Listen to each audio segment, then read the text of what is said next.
All right, we'll start from the beginning.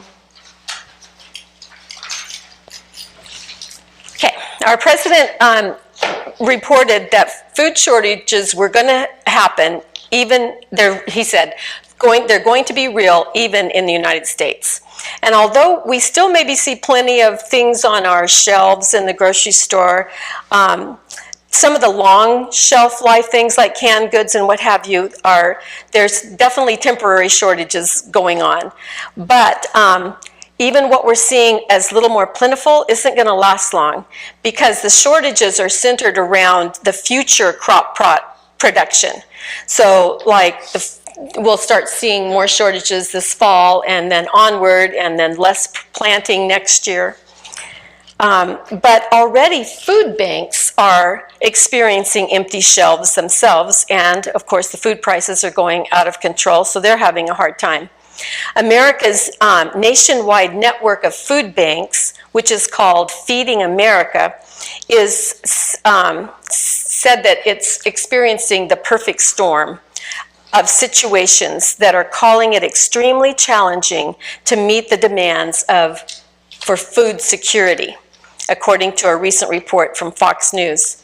And the president and CEO of Feeding America said that the food crisis now is in some ways worse than it was in the height of the pandemic. Nationwide, supply chains and issues and inflation are also felt on the local level at food banks as they prepared for the holiday season. One food bank in Cleveland said that they ordered their turkeys to give out at the food bank in March, and to try to make sure that there was going to be plenty for Thanksgiving. And at that time, they noticed the prices had really significantly gone up. And they said they typically order 20,000 turkeys each year. They were only able to get 18,000, and the price had gone from 93 cents a pound to $1.59 a pound. And then more recently they checked and the prices have gone to $2.79 a pound. So prices are really jumping up and making it, I guess, hard for the food pantries. And they said that the traditional sides of, canned yams and pumpkin pie filling and other things have very much significantly increased in cost as well. And a variety of grocery store staples are experiencing shortages this year, and many are the result of the pandemic-related supply chain and employee issues and the ongoing war in the Ukraine. Some are also fueled by droughts and higher temperatures, which have damaged and hindered crops. Items that we may see already or start to see very shortly that are expected to be in short supply are ketchup. A severe drought in California devastated the tomatoes crop this year, meaning household staples like ketchup, tomato sauce, salsa could be even more expensive or harder to find. Baby food, we all heard about the baby food shortage, which was caused by this one big plant in Michigan had a serious outbreak of bacterial infections, and they had to close. And then right after they opened, there was a big flood, and they had to close down again. Popcorn, get your popcorn, because that's supposed to be in short supply here soon. Farmers were expected to plant less corn this year and instead replace it with soybeans because just some issues with the corn crop this year, probably fertilizer related. Bread and other wheat products. Russia and Ukraine, of course, are the world's largest wheat producers and exporters, and they're responsible for 30% of the global wheat supply. So obviously, with the wars going on, that it's going to affect it. And so things like flour and pasta and pretzels and even bread, we've seen the increase in it, and we will see shortages. Cat food. Has anybody gone to Walmart lately to buy cat food? We happened to a couple weeks ago, and there was several of us going up and down the aisle. It's like, where on earth is the cat food? And finally, oh, there's a few little tiny cans in one spot. but it's definitely, I didn't find out why the cat food shortage, but there is definitely a cat food shortage going on. Mustard. So now we have ketchup and mustard. The weather and the crisis in Ukraine have caused Europe to experience a shortage of this popular condiment, and it could eventually reach the United States as well, USA Today reported. And then peaches. A freeze that hit the southeastern U.S. in late March delayed this year's peach season. And on the other hand, an unreasonably warm winter, followed by 2 brutal cold snaps, decimated the peach crops in the Northeast. So while we were able to get some peaches, up in Oregon and what have you, I'm sure on the shelves when you see canned peaches and stuff, we're going to start seeing a shorter supply of those as well. And tomatoes, back on the tomatoes and the ketchup, I've had several people tell me that they have not been able to grow.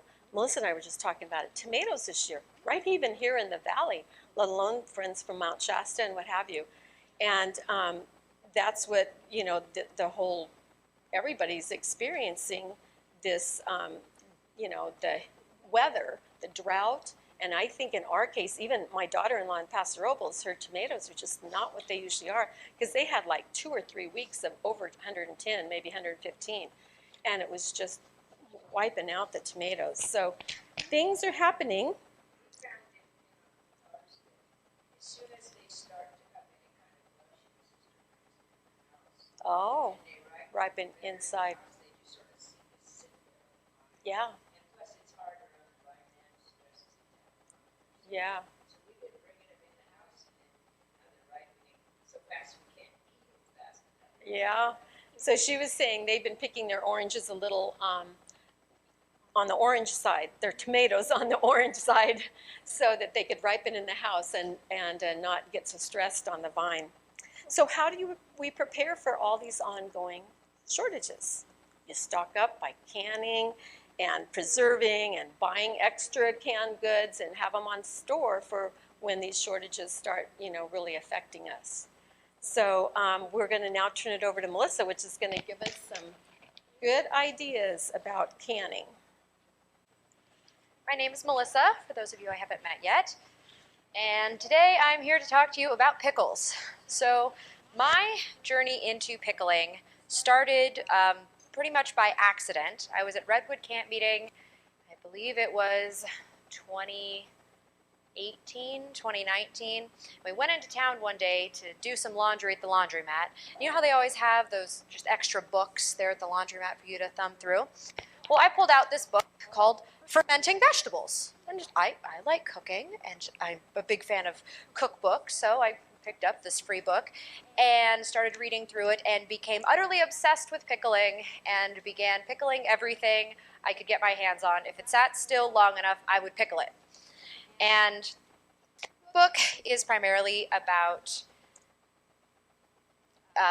fermentation pickling, and we'll get into the different types of pickling methods you can use. But the first question is, why make pickles? Why not just can something in your pressure canner?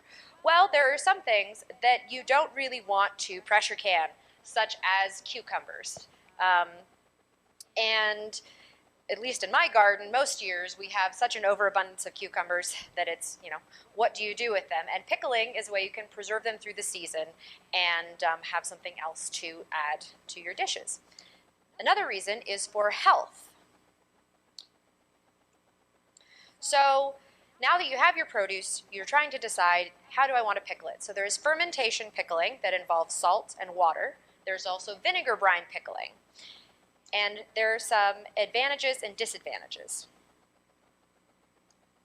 So if you want to get the probiotic benefits and feed your gut microbiome, then you need to ferment them because you want the active microbes helping to break down the produce and preserving it in the process. However, there are some things that you simply cannot ferment, and I will get more into that later in the presentation. So, starting off with fermentation. The advantages is, like I mentioned, it improves your gut microbiome.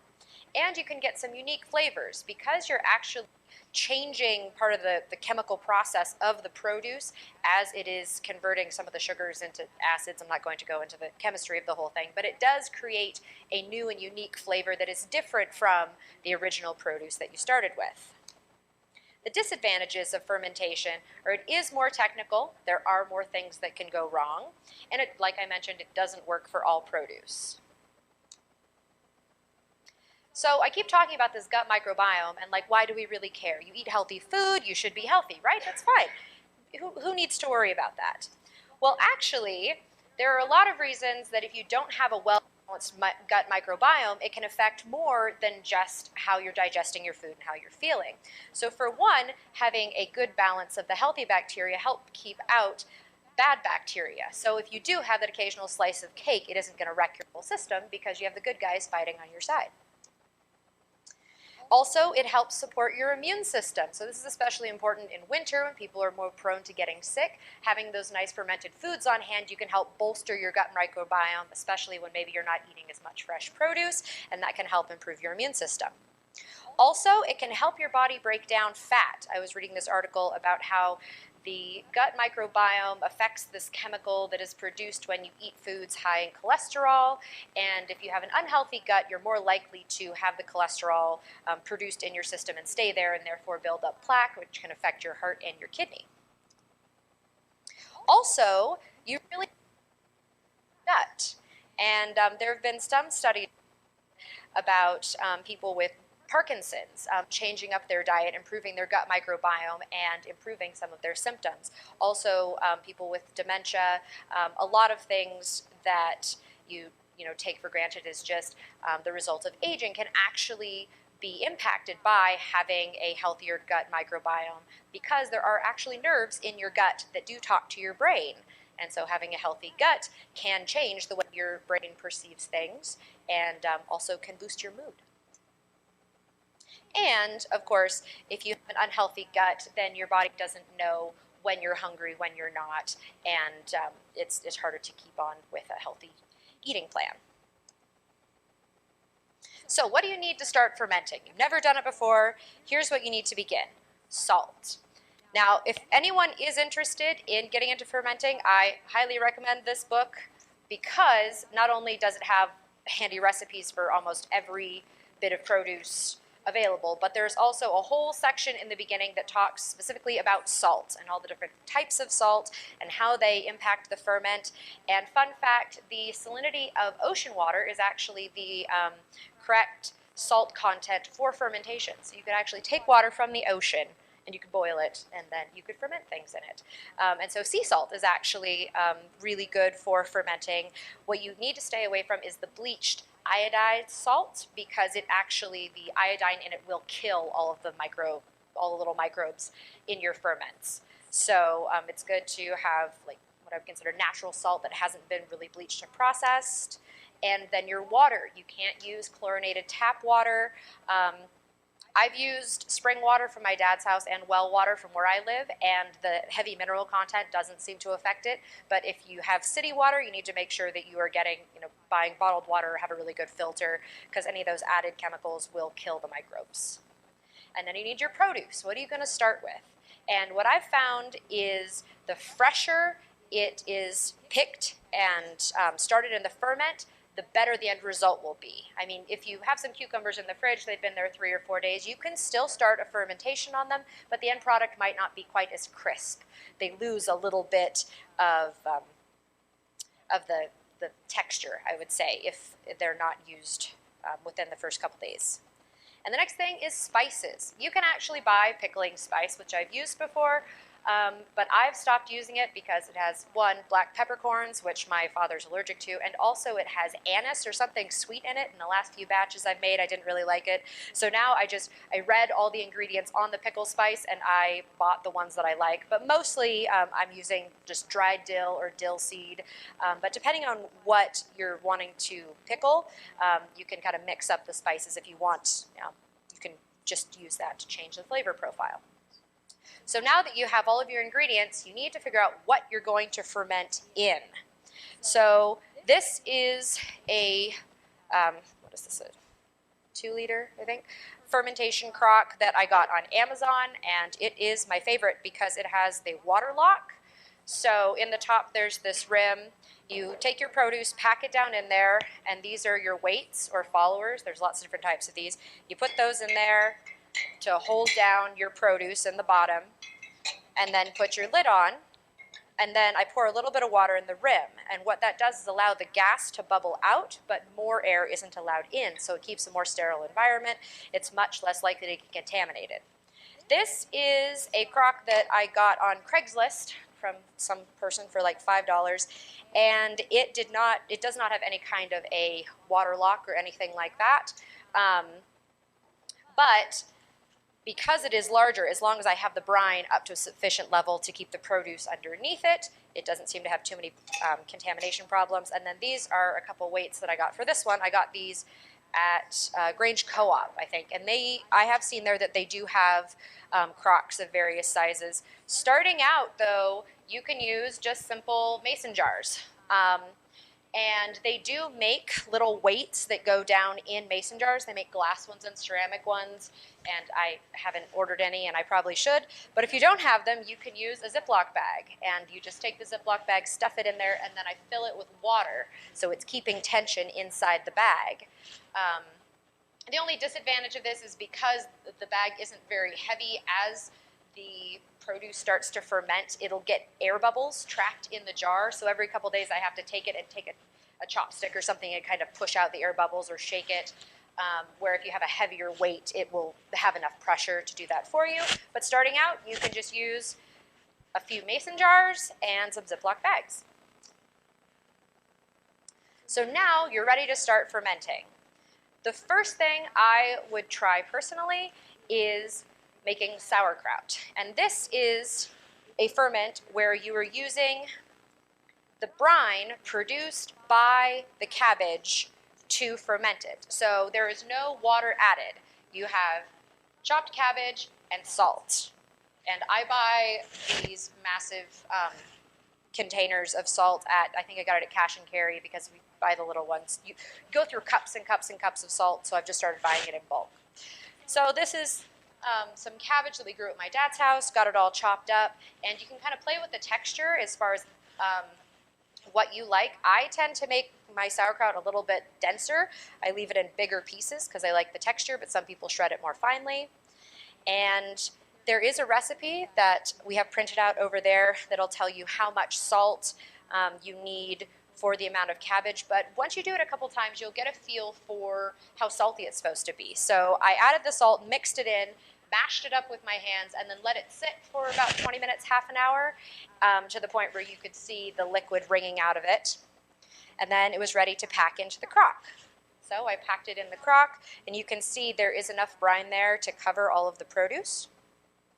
And I saved one of the big exterior leaves, and so that's going to be kind of my the seal to keep everything under the brine level, because anything that's floating above the surface of the liquid is prone to contamination. So the more you can keep everything, all the little particles submerged, the better your chances are. And then added the weights on top of that. But there are some things that don't produce enough of their own liquid, in which case you have to make a brine. And these are the 3 different brine recipes that came with this fermentation book. And I don't know why cucumbers are specific, but they have their own ratios for that. I have attempted to make kimchi and have not yet succeeded. So we're working on that one. Oh, we go back.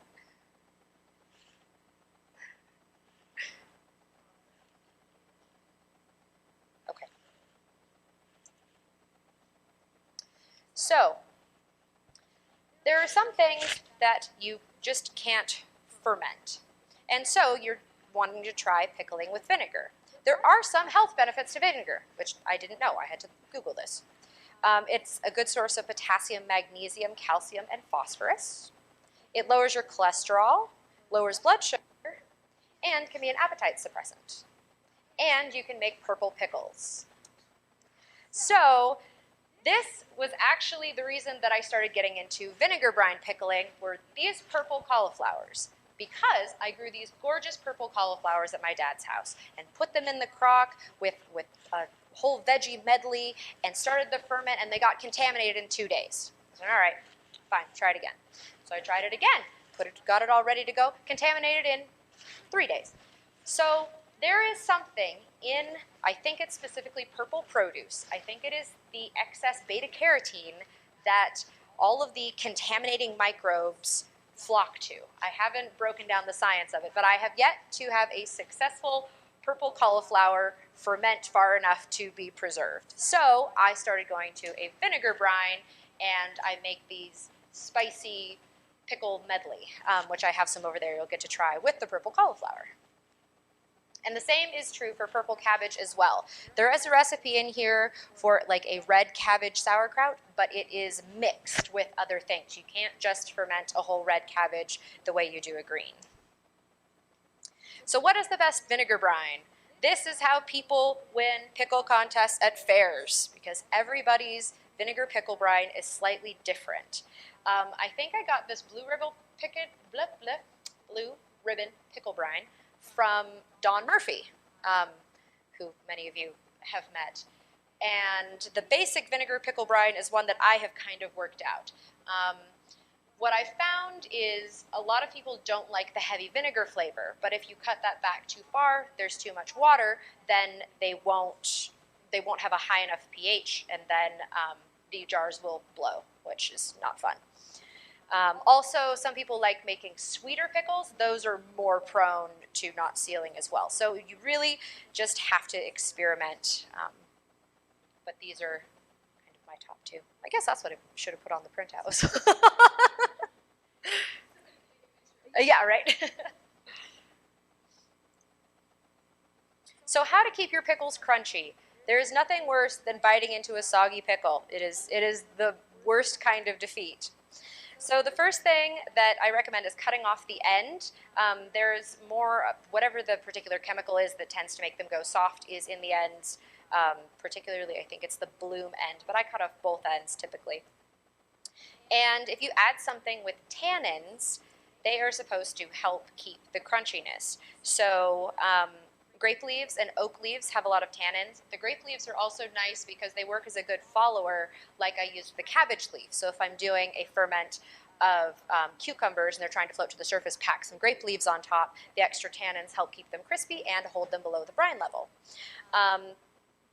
But because where I'm living in Oregon, I don't have a grapevine, I do have oak trees. So I have made a few batches that have oak leaves in them, and it does seem that the oak leaves do help to keep them crispy. Also, they look really cool.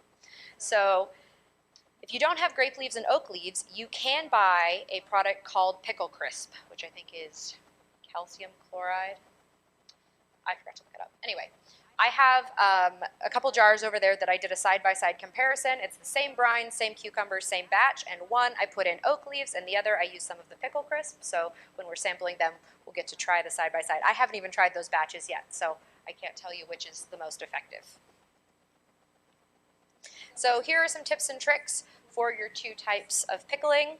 So for fermenting, stay under the brine and you'll be fine. Basically, a large concern people have when they're fermenting and making pickles is they don't want to get botulism. Nobody wants to get botulism. But because of the pH level when you're fermenting with the salt, as long as your produce is submerged, it does not allow botulism to grow. So if you have something half sticking out in the air, it might be prone to contamination, but keep everything submerged and you're good to go. And also the right blend of herbs and spices. I personally have found that rosemary is way too overwhelming. If you like rosemary, that's lovely. Put in a tiny, tiny bit. Where some other herbs like dill, even though I feel like I'm putting in a large amount, the flavor doesn't always come through, especially if it's dried.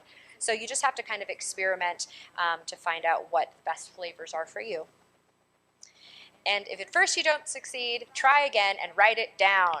So one thing that I did do that was very smart starting out is I just started writing all of the different recipes and combinations and things out of the book and added to them. And I think I'm up to, 111 or something over 3 years. So And then now I have just some cards of like the tried and true, these are the best recipes I have, but write all of them down, because sometimes I'll have a batch, I'll make it, it's really good, and then they'll sit on the shelf for a couple months and they'll go soft, where some of them will like keep their texture and hold really well. So they do change over time, and I'll give pickles to people and they'll say, oh my gosh, that was so good. And I was like, that's great, what number was it? Because I can't keep track of all the different variations. And the next thing is learning to eat pickles. And this book also has some really good recipes at the end for ways to use your ferments. But I've come up with some, I make a quinoa salad that has a bunch of different types of pickles in it. Just finding ways to integrate them into other dishes that you might not use before. Otherwise, you'll have a pantry full of pickles that you'll never eat. With the vinegar brine, it is recommended to water bath it for 10 minutes. And I have and have not on various batches. And with the cucumbers, most of the time I will water bath because I think it's a higher water content. They're more prone to popping their seals, where the pickled beets don't. But to be in the safe, I would recommend water bathing for 10 minutes, even though there are some things that might not necessarily need it. It's, better way to keep it. And get creative. With the vinegar brines, depending on what I'm making, I will use white vinegar or apple cider vinegar or rice vinegar, sometimes balsamic vinegar, and you can kind of change the profile that way, as well as using white sugar versus brown sugar, that sort of thing. Don't be afraid to mix it up. And they do make unique Christmas gifts. Just if you have way too many pickles from last season and you need to get a few of them out of there before, the next season's planting comes on. So that is everything I have. Are there any questions?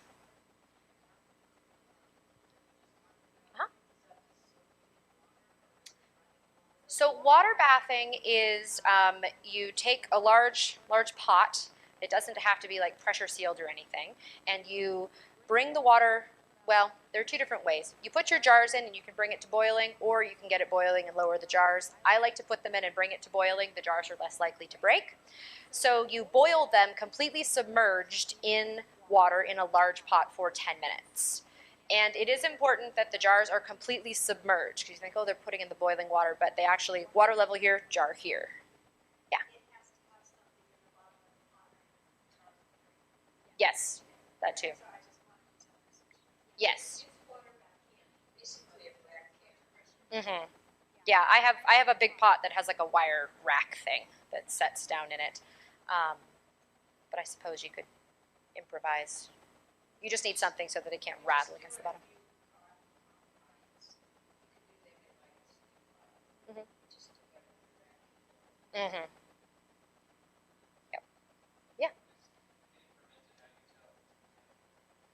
So most of the time, the contamination, you'll just see mold on the surface. Basically, any globs should not be there. So with some of the ferments, you'll see some cloudiness in the liquid. That's fine. But if you see like globs of blue, black, or white mold on the surface, I would consider that contaminated. Also, they will taste funky. So you'll know. Yeah. So for years we used to make like at the end of season, like if I had green tomatoes or like too many onions, things like that, I could make a chutney Mhm. with the vinegar. And I found that was a really lovely kind of thing, and everybody wanted it to eat Mhm. it. Whereas sometimes, those vinegar pickles, sometimes they can be like a bit too pickly. Mhm. Whereas if you're making a chutney, you kind of can accompany like different meat dishes, and Mhm. you can have like lots of different vegetables that are like maybe a bit odd, like turnip and Mhm. things like that. Just yeah. So anyway, I like that. Yeah, I have actually tried making a couple chutneys.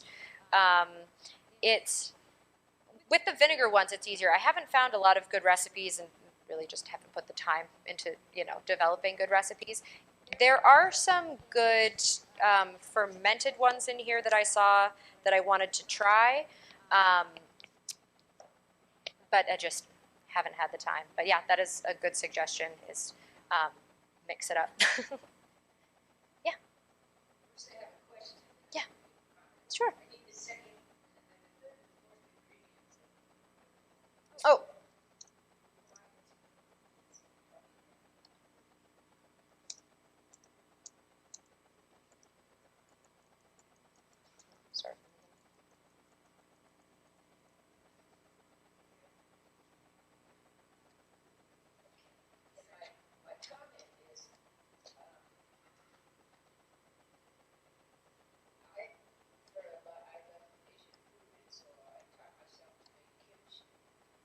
Oh yeah, what's your secret? Mhm. I tried making it with the Napa cabbage, but the thing that I kept finding is I couldn't keep all of the spices and everything below the brine level, and so it kept getting contaminated, and I would get mold and stuff growing on top because it has all those like loose floating herbs. So that was my difficulty. Hmm.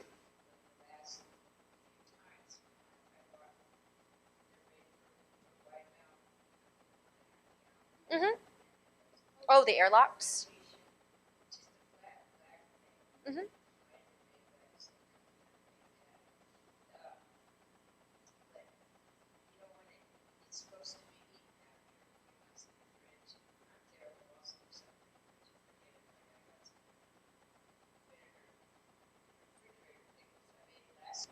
Mhm.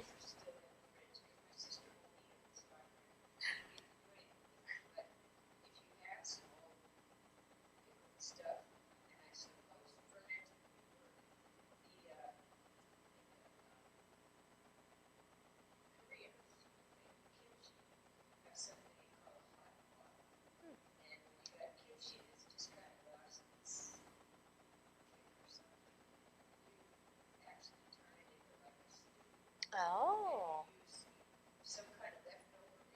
Mhm.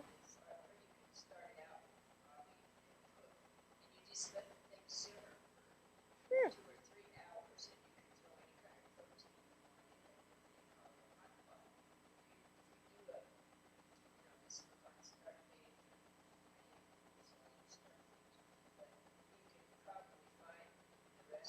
Mhm.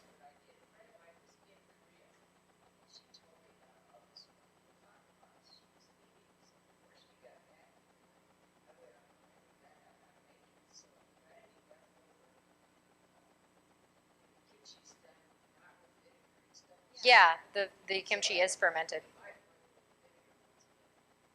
Yeah, that's a good idea. Mhm.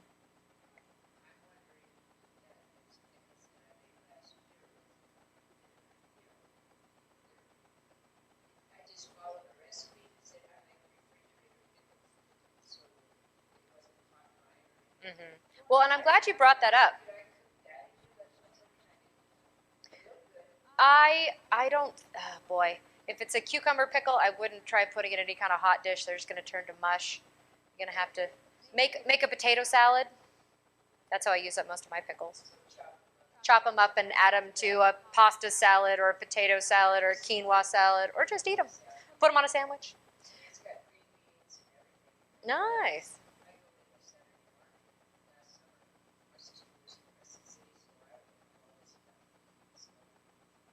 There you go. Yeah.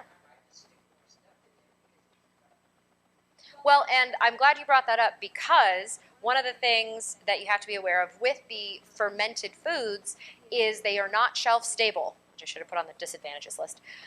So you need to keep them in a refrigerator, or if you have like a root cellar, someplace where they are cool. Otherwise, they'll just keep fermenting in your kitchen and they will become inedible. I have an extra refrigerator out on my back porch where all of my pickles and ferments and extra produce lives. Um, so that's just something to be aware of if you get really gung-ho about fermenting, is you also need to get really gung-ho about eating what you ferment. Otherwise, you will have a refrigerator full of jars of mysterious pickles and no desire to eat them. Yes, Vicky? I do, but I don't use them for produce fermenting. I have other projects I've used them for. So it's just the fermenting process is the one that really gives you the whole gut. Yes. And Hmm. can Correct. Yeah. So that is kind of the incentive to trying fermenting, because the vinegar brine pickling is much easier and it's shelf stable. And you think, well, why don't I just make these? Because you want the gut microbiome.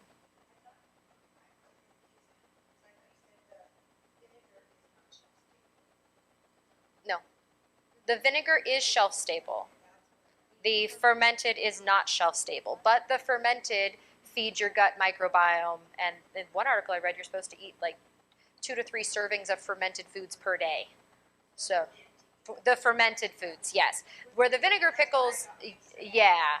Yeah, so the fermented foods are harder, but they are better for your overall health, where the vinegar is shelf stable and they make nice gifts, and there are some things that just don't ferment well. So I would encourage you to try fermenting, even though it seems a little bit scarier, because the health benefits are greater than if you make the vinegar pickles. Yeah. So, just in my, I'm just asking your opinion, but in my personal experience, when I'm doing fermenting in the summer, so from spring, summer, autumn, in my house, with the air temperature, the duration of time that it takes to ferment is different. It is, yes. Because warmer temperatures, they will ferment faster. Yeah. But some people have wood stoves, so their house is actually warmer in winter than it is in summer. So it, it changes. But yeah, you just have to be aware of the range of fermenting time. So if you're fermenting something and it says, done in 4 to 7 days, try it on day 4, because it very well could be done. Where I've had things that say 4 to 7 days and they took 12. It just depends on the temperature in the environment. Any other questions? Yeah. Uh-huh. Oh.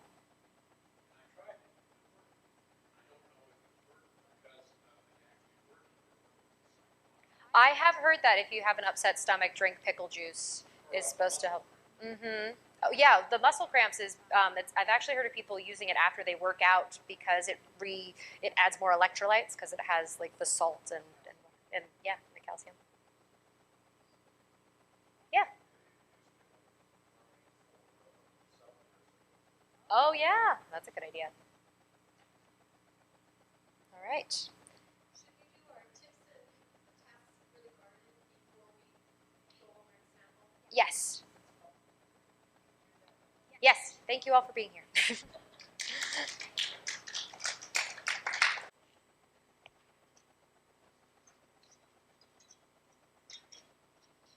Okay, so we've gone through our summer months, and now we're into our basically harvesting time, aren't we? Is everybody harvesting things out of their garden? Nancy, how'd your celery do?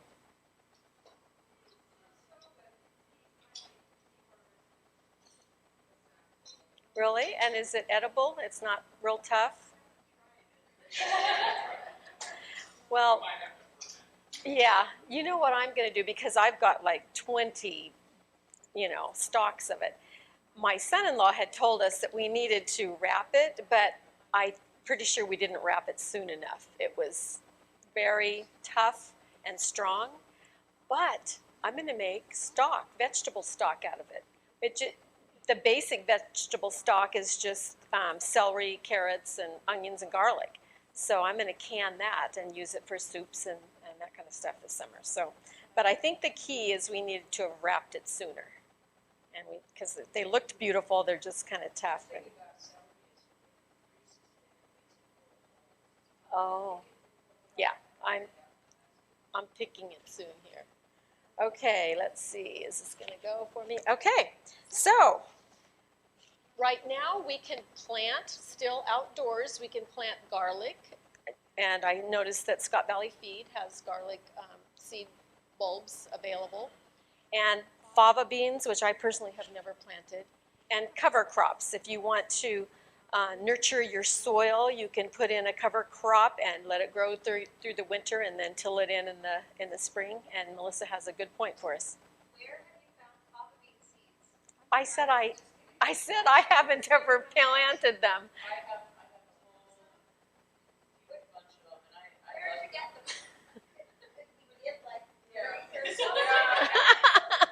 can also get them online through organic seed, sources. But there's a couple different varieties. There's ones that you can have in the autumn, and I personally find them really delicious. A lot of people find them like, ooh, it's weird. But there's a way that you can work with them, and it's the Ah, So the original fava was a chickpeas, it was these fava beans, which made it green. So interesting.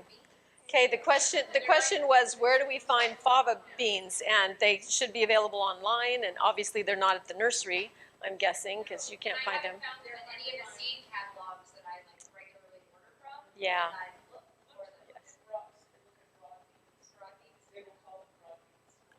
Oh, broad beans is another name for them. Okay. Maybe I've And seen look at them. I just the didn't really ones that you plant in autumn as well. Okay.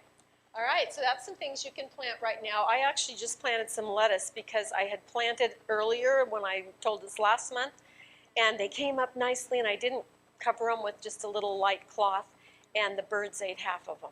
So I just went ahead and tried it again. It may be too late to get anything. So I've got a few little lettuces coming up, and I planted some more, but it's probably too late. Yeah?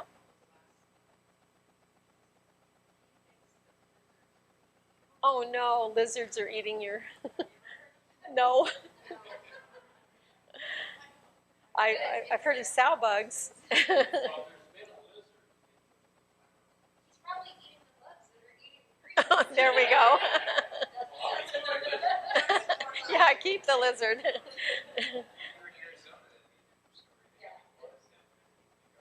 Oh no. Birds will also pluck your bees just as What will? Birds, yes. The birds are hungry this year and they're just picking everything out. Okay, so there's some chores now for this time of year. Remove, chop, and compost your asparagus tops. Does anybody have asparagus beds? After they've turned yellow. Ours are still nice and green, so we're leaving those up. And then a little bit later in the winter, we'll put some mulch on it. I didn't mention fertilize. I always fertilize after they're dead too, and then put the mulch on it. And then fall is the best time to do a soil test. If you've got a garden that you've been in for a long time and you haven't tested your soil, I highly recommend it, that you know what you're dealing with. So what kind of amendments are you're missing in there? Or what, you're having problems and you don't know why, and maybe because something's missing. So do a soil test. And then right now I put broccoli, I can't remember if this time of year, if I shared some a few months ago with you, if it was earlier in the year, but I've got broccoli plants in cauliflower and cabbage plants. So those are in and growing. They're about this tall. So if it's going to start being cold or freezing, we need to cover those. And fall is also a good time to amend your soil. So you could add manure or compost or leaves to increase the organic matter, or wood ash to help supply phosphorus and potassium and calcium. And that can just go over your garden, and then through the winter, the rains and the snows are going to help, disperse it into your soil. And if you have strawberry beds, it's time to weed. In our case, we've had our beds in the same place for a few years now, and it's time to move them. So we're just going to wait, and probably February, March-ish, we'll be hopefully having runners that we can transplant and start new rows. So that's some chores to do, and keep your eye out on your vegetables to be harvesting, and watch for the weather so nothing's freezing. But you should be having, we have our second crop of green beans that we're harvesting, and we have eggplants, peppers, tomatoes, summer and winter squashes, and pumpkins.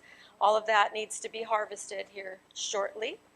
And if you've got any herbs left in your garden, we've still got some basil. It's time to get those cut and dried. So that's your assignment for October on what you can be doing in the garden.